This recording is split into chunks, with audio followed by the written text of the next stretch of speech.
नमस्कार दोस्तों,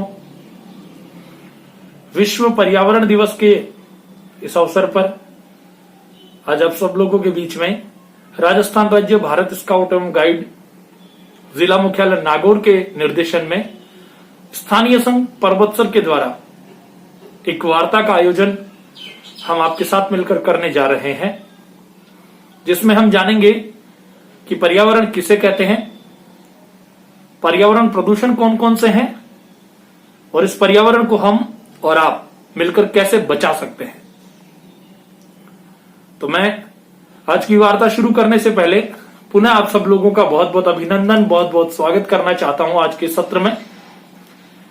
आज हमारे साथ इस सत्र में पर्यावरणविद भी जुड़ेंगे, जिनके माध्यम से हम वैदिक संस्कृति से इस पर्यावरण के महत्व पर चर्चा भी करेंगे। लेकिन उससे पहले हमें यह जानना चाहिए कि पर्यावरण किसे कहते हैं। देखिए, पर्यावरण दो शब्दों से मिलकर बना है, परि और आवरण। इस पृथ्वी के चारों तरफ जो आवरण बना है, उस आवरण को ही सामान्य रूप से हम और आप मिलकर पर्यावरण का नाम देते हैं। पर्यावरण इस पृथ्वी के लिए बहुत आवश्यक तत्व है। पर्यावरण में वो सभी भौतिक तत्व शामिल होते हैं जो इस पृथ्वी को कहीं ना कहीं किसी न किसी रूप में प्रभावित करते हैं। पर्यावरण में जब कुछ ऐसे हानिकारक तत्व, कुछ ऐसे घटक मिल जाते हैं जो इस पर्यावरण को किसी न किसी रूप में हानि पहुंचाते हैं, नुकसान पहुंचाते हैं या इसकी मूलभूत संरचना में दोष उत्पन्न करते हैं, उन्हें प्रदूषक और उनके माध्यम से इस पर्यावरण में जो दूषण होता है, जो हानि होती है, जो कमी होती है, उसे पर्यावरण प्रदूषण कहते हैं। कई प्रकार का पर्यावरण प्रदूषण हो सकता है, चाहे वो जल प्रदूषण हो, चाहे वो वायु प्रदूषण हो, चाहे वो भूमि प्रदूषण हो या फिर सांस्कृतिक प्रदूषण हो। ये प्रदूषण बहुत सारे हैं। प्रदूषणों पर चर्चा करें तो बहुत लंबी वार्ता हो जाएगी। आइए सर्वप्रथम हम जानकारी लेते हैं इस पर्यावरण और वैदिक संस्कृति यानी भारतीय संस्कृति के बीच के आपसी संबंध को, कि पर्यावरण क्या है और इसका मनुष्य के साथ क्या संबंध है। आज हमारे साथ वार्ता में जुड़े हैं परबतसर शहर के एक पर्यावरणविद, जिन्होंने न केवल परबतसर में अपितु आसपास के क्षेत्र में अपने उल्लेखनीय कार्यों के साथ अच्छा नाम कमाया है। आप भारत सरकार के डाक विभाग से सेवानिवृत्त पोस्टमास्टर है और सेवानिवृत्ति के बाद, अपनी राजकीय सेवाओं के बाद, शहर के विभिन्न कार्यक्रमों में अपनी महती भूमिका अदा करते हैं। परबतसर शहर के मुक्तिधाम, जो छिपोलाई तालाब के पास स्थित है, जो गणेश मंदिर के पास स्थित है, और उनके साथ साथ छिपोलाई तालाब के पास स्थित बगीची का कायाकल्प आपके माध्यम से किया गया। वैदिक कार्यक्रमों के वेदों की ओर अध्ययन के लिए आप हमेशा सभी लोगों को प्रोत्साहन देते हैं और यज्ञ हवन इत्यादि के माध्यम से, भारतीय संस्कृति से जुड़ने के माध्यम से आप सभी को प्रेरणा प्रदान करते हैं। जी हां, मैं आज आप सब लोगों के साथ रूबरू करवाना चाहता हूं श्री यश मुनि जी से, जिन्होंने अपनी राजकीय सेवाओं के बाद इस परबतसर शहर को समाज सेवा के माध्यम से एक अनूठी मिसाल पैदा की है। तो लीजिए चलते हैं यश मुनि जी के साथ छिपोलाई तालाब पर स्थित बगीची में।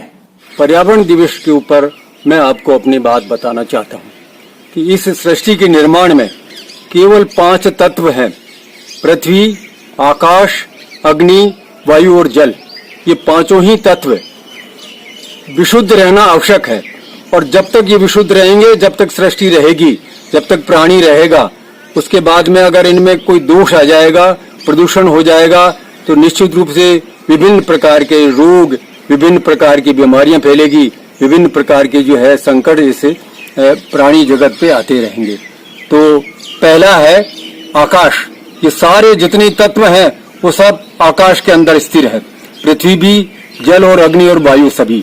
और प्राणी मात्र जो है ना वो केवल जो है पृथ्वी पर है। पृथ्वी पर जितने भी प्राणी है उनके लिए वायु आवश्यक है, अग्नि आवश्यक है और पृथ्वी तत्व तो निश्चित रूप से है ही है। इन सबको विशुद्ध रखने का वैसे तो सभी प्राणियों का दायित्व है, लेकिन अन्य प्राणी तो अपने अपनी क्रियाओं से विशुद्ध रखने का प्रयास करते ही कहें, लेकिन ये मनुष्य ही ऐसा है जो इसको जो है दूषित करने में लगा हुआ है। और उसका कारण ये हुआ कि ये अपने भौतिक विकास के लिए, भौतिक विकास में जो लगा हुआ है, तो भौतिक विकास के लिए पेट्रोल का काम मतलब उपयोग करना और अन्य जो है मशीनरी का उपयोग करना, जिसकी वजह से वायुमंडल और उसकी वजह से ही हमारा पानी, समुद्रों में पानी और इसमें जो प्लास्टिक जो डाला जा रहा है, नदियों में डाला जा रहा है, तालाबों में डाला जा रहा है, पानी भी दोषपूर्ण हो रहा है। वायु तो निश्चित हो ही रही है। अग्नि, जो अग्नि है वो भी दूषित हो रही है। क्यों? कि अग्नि का जो जलन, ऐसे पदार्थों को जलन करते हैं ना, तो उससे जो है अग्नि का भी स्वरूप में कुछ दूषण आता है। तो इसका कुल मिलाकर के केवल एक ही उपाय है कि हमारे वैदिक व्यवस्था में केवल यही है कि इस वातावरण को शुद्ध करने के लिए घर घर में यज्ञ होने चाहिए, बड़े बड़े यज्ञ होने चाहिए, जिसकी वजह से ये वायुमंडल शुद्ध होवे और प्रत्येक मनुष्य को अपने जीवन के लिए, प्राणियों की मतलब जीवन की रक्षा के लिए सावधान होकर के अधिकतर प्रकृति के ऊपर निर्भर रहना चाहिए, जिसकी वजह से ये जो है मानव बच पाएगा और अन्य प्राणी भी बच पाएंगे। और इस मतलब पर्यावरण विशुद्धि के कारण से मतलब इतना नुकसान हुआ है, कई पशु और कई पक्षी बिल्कुल नेश नाबूद हो गए। जैसे कभी किसी जमाने में गिद्ध देखे जाते थे, आज हमें कहीं गिद्ध देखने को नहीं मिलते हैं। अन्य कई प्राणी ऐसे हैं, शोध के मालूम पड़ेगा, ऐसे पक्षी हैं, पशु हैं जो इस मतलब पर्यावरण दूषित होने से जो है नष्ट हो चुके हैं। तो इन सब का ध्यान रखते हुए केवल मानव पे ही ये सारी जिम्मेदारी है कि वो इन सब बातों का ध्यान रख करके इस पर्यावरण को शुद्ध रखें और जो है प्रत्येक प्राणी की रक्षा के लिए आगे आवे। तो मित्रों, आप थे यश मुनि जी, जिनके माध्यम से हमने जाना पंच महाभूत, प्रकृति, पर्यावरण और उससे हमारा संबंध। तो पर्यावरण को बचाने के लिए सबसे आवश्यक कड़ी हम और आप यानी मानव प्रजाति है। यदि मनुष्य चाहे तो वाकई पर्यावरण में इतना सुधार कर सकता है कि आने वाली पीढ़ियां इस पृथ्वी पर आराम से रह सके। वरना वर्तमान की जो परिदृश्य है, वर्तमान की जो स्थितियां हैं, उसे देखा जाए तो आने वाली पीढ़ियों का जीवन निश्चित रूप से बहुत खतरनाक साबित हो सकता है। हमने और आपने इस धरती पर जन्म लिया है, तो हमारा पूरा दायित्व बनता है कि इस पृथ्वी पर हम कुछ ऐसा करके जाएं जिसके माध्यम से ये पृथ्वी बची रहे, सुरक्षित रहे और आने वाली पीढ़ियां हमें याद करें। मुझे कहानी याद आती है कि एक व्यक्ति जंगल में कहीं जा रहा था। रास्ते में उसने देखा कि एक बहुत बड़ा पेड़ है और उस पेड़ के ऊपर बहुत सारे पक्षी हैं जिन्होंने अपने घोंसले बना रखे हैं और उस पेड़ पर रहते हैं। किसी कारणवश उस पेड़ पर आग लग रही है और वो पूरा का पूरा पेड़ धूं धूं करके जल रहा है। लेकिन उस पेड़ पर जितने भी पक्षी बैठे हैं, जितने भी घोंसले बने हुए हैं, वो पक्षी उड़कर अपना स्थान त्याग नहीं रहे हैं, वो सभी उसी पेड़ पर बैठे हैं। उस व्यक्ति के मन में विचार आया कि मनुष्य संकट को देखकर भाग जाता है, घबराकर उससे दूर होने का प्रयास करता है, लेकिन चूंकि इस पेड़ पर आग लगी है और ये पक्षी इस पेड़ पर अनवरत रूप से बैठे हैं, ऐसा क्यों? उसने उन पक्षियों से सवाल किया कि आग लगी है वृक्ष पर और जल रहे हैं पात, पात का मतलब पत्ते। आग लगी है वृक्ष पर और जल रहे हैं पात, उड़ते क्यों नहीं पखेरु, पखेरु का यह अर्थ पक्षी, उड़ते क्यों नहीं पखेरु जब पंख तुम्हारे साथ।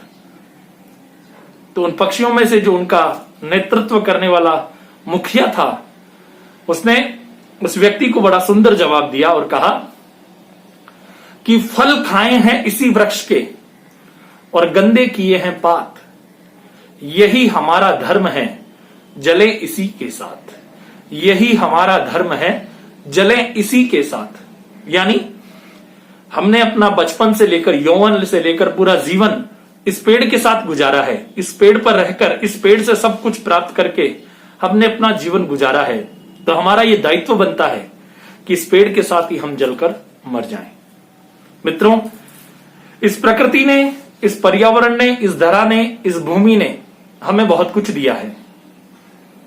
ये मान के चलिए, पत्थर खाकर उपहार देना ये केवल और केवल पेड़ कर सकते हैं, हम और आप नहीं। आप देखिए, जब एक बालक किसी आम के पेड़ पर एक पत्थर उठाकर फेंकता है, आम को निशाना बनाकर, तो वो पेड़ आम नीचे गिरा देता है। यह संस्कार, यह प्रेरणा केवल वृक्ष दे सकते हैं, हम और आप नहीं। तो हमारा यह दायित्व बनता है कि जब हम पृथ्वी से, इस प्रकृति से कुछ ना कुछ प्राप्त करते रहते हैं, तो हम भी इसको कुछ दें। मानसून का मौसम आ रहा है, बारिश होने शुरू हो चुकी है, बारिश होना, तो हमारा दायित्व बनता है कि इतने पेड़ लगाए जाएं। भारतीय वन नीति के अनुसार 33% भूभाग पर वन होना अनिवार्य है, लेकिन है नहीं। तो हमारी ये महती जिम्मेदारी बनती है कि हम इस धरा पर ऐसे पेड़ लगाएं जिनके माध्यम से पर्यावरण प्रदूषण कम हो। कौन से पेड़ हो सकते हैं? पीपल का, बरगद का, नीम का। ये पेड़ छायादार भी हैं, ऑक्सीजन भी देते हैं, कार्बन डाइऑक्साइड को अवशोषित कर लेते हैं। अधिकाधिक वृक्ष लगाकर इस पर्यावरण को बचाएं। पेड़ पौधों के लिए हम जितना प्रयत्न कर सकते हैं उन्हें बचाएं, संरक्षित करें, बड़ा करें। याद रखें, एक पेड़ अगर हमने लगाया है तो उसका लाभ आने वाली 7 पीढ़ियों को मिलेगा। तो कुछ ऐसा काम हम करके जाएं जिससे हमें ये दुनिया, ये समाज, ये देश हमेशा याद रखे। आइए, आज पर्यावरण दिवस के अवसर पर हम और आप मिलकर संकल्प लेते हैं कि इस पर्यावरण को हम बचाएंगे और हमारे से जितना बन पड़ सकता है। देखिए, हर व्यक्ति के काम करने का अपना अलग ढंग होता है। आर्थिक रूप से, सामाजिक रूप से, किसी न किसी प्रकार से हर व्यक्ति अपना किसी कार्य में सहयोग करता है। एक सुंदर कहानी याद आती है कि भगवान राम जब लंका पर चढ़ाई करने के लिए राम सेतु का निर्माण कर रहे थे, तट पर बैठे बैठे उन्होंने अवलोकन किया कि एक छोटी सी गिलहरी बार बार समुद्र में जाती, बाहर मिट्टी में आती, लौटकर वापस समुद्र में चली जाती। प्रभु ने उससे पूछा कि तुम क्या कर रही हो? तो उसने कहा, मैं सेतु बनाने में आपकी सहायता कर रही हूं। प्रभु ने कहा, आप कैसे सहायता कर रही हो? तो उसने कहा, मैं समुद्र में जाती हूं, भीग कर वापस आती हूं और मिट्टी में लौटती हूं, जिससे भीगे हुए शरीर पर कुछ मिट्टी लग जाती है और वापस उस मिट्टी को ले जाकर मैं समुद्र में, पानी में जाकर उतार देती हूं। इससे समुद्र में मिट्टी हो जाएगी, पानी अवशोषित हो जाएगा और पुल निर्माण में आपकी सहायता होगी। हम और आप सब जानते हैं वो गिलहरी कितनी मिट्टी ले जा सकती होगी, अकिंचित मिट्टी, लेकिन प्रयास तो कर रही थी। भगवान बड़े खुश हुए और उसको कहा कि वाकई आपका जो योगदान है ये आने वाली पीढ़ियां याद रखेगी। इसी प्रकार इस पर्यावरण को बचाने में हम जितना सहयोग कर सकते हैं, जैसा सहयोग कर सकते हैं, वैसा सहयोग करें। पेड़ लगाएं, इस धरती को हरा भरा रखें और इस धरती को इतना सुंदर, इतना सुनहरा और शानदार बनाएं कि हमारी ये धरती, हमारी ये पृथ्वी मां हमेशा बची रहे, सुरक्षित रहे, संरक्षित रहे। धन्यवाद।